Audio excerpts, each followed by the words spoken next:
frika një lufte NATO-Rusi po i shtyn gjithmonë më shumë vende të aleancës ta mendojnë seriozisht një skenar të tillë dhe të nisin përgatitjet për të.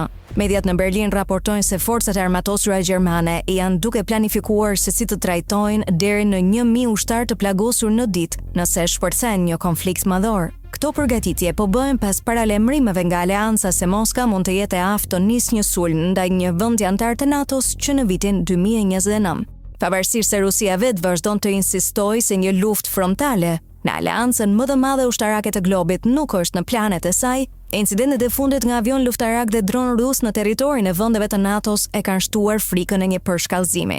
Shefi i shtabit të ushtrisë gjermane, Ralf Hoffmann, deklaroi se numri i ushtarëve të plagosur në një konflikt të mundshëm do të varet nga intensiteti i luftimeve dhe nga njësitë ushtarake që do të ishin të përfshira. Realisht po flasim për përgatitjet për një shifër prej rreth 1000 ushtarë është të lënduar në ditë, u shpreh ai në një intervistë për Reuters. Hoffmann shtoi se Gjermania po e përshtat vazhdimisht trajnimin e saj mjekësor duke përfshirë mësimet nga lufta në Ukrainë.